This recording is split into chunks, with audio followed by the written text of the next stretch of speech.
Yo mga idol, kumusta? Mandrake mga sports, tabi nga pala.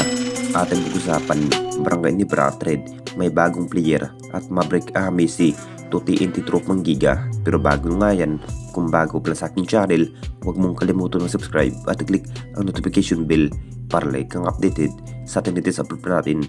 So nakakatapos lang sa laban ng ating Barangay Nebra kontra Tira Permajip mga idol. Tagumpay at panalo ng ating Barangay Nebra ngayong All Filipino Cup. Masasabing good news pa rin ang magiging balita para sa ating home team ng Barangay Nebra. Hindi na nga rin mapigilan pa sa All Filipino Cup. Nakuha ang unang debut game kontra Tira Permajip. Pinatunayan pa rin ng ating Barangay Nebra na hindi pa rin basta-basta na matalo lamang ang ating home team ng Barangay Nebra, na parang nai-improve na rin ang kanilang bawat hustle play.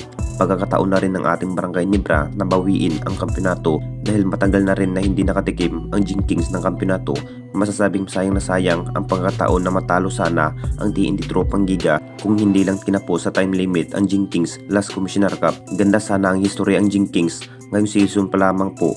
Mukhang hugot na ng bagong player ang Barangay Nebra. Posibleng kukuhanin na nga ba si Kinmark Carreño mga idol bilang pangalawang big man? Ito na nga ba ang binalak ng Barangay Nebra nang hugot pa ng matatangkad na player? Talagang ginulat pa rin ang lahat sa naging balak ng ating Barangay Nebra. Uhugot muli ng bagong player na si Kinmark Carreño ang gustong piliin ng ating Barangay Nebra. Isa rin si Kinmark Carreño mga idol sa mahusay at ganadong player dahil maging impact pa rin sa bawat rebound at outside shooting mga idol ang kanyang laro. At dito na naman tayo sa isa pa nating balita, Maverick Messi go to TNT Tropang Giga. Alam na nating lahat mga idol na parang nagplaplano na rin ng ating Barangay Nebra ngayong season mga idol na bibitawan ang nasabing player na si Maverick Messi at papuntang TNT Tropang Giga. Napakababa pa rin ang naging average sa nasabing player kung bakit pinagplano ng ating Barangay Nebra bibitawan si Maverick Messi ngayong season. Ito na nga ba ang kinahihintay ng lahat kung ano ang magiging desisyon ng ating Barangay Nebra dito mga idol?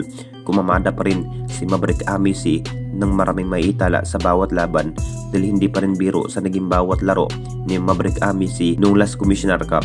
Talagang bagsak pa rin ang kanyang nagiging laro kung bakit mas gustuhan pa ng ating Barangay Nebra bibitawan ang nasabing player na si Maverick Messi. Kung final decision na rin ang Barangay Nebra dito mga idol tungkol nga sa nasabing player, hindi na rin magdadalawang isip ang management ng Barangay Nebra na ititrade sa nasabing player na si Maverick Messi at papuntang TNT Tropang Giga. Willing pa rin ang TNT Tropang Giga na mapupunta si Maverick Messi sa kanilang poder dahil maganda rin ang takbo sa naging bawat performance sa nasabing player sa mata ng TNT Tropang Giga. Anong masasabi ninyo mga idol tungkol sa ating video?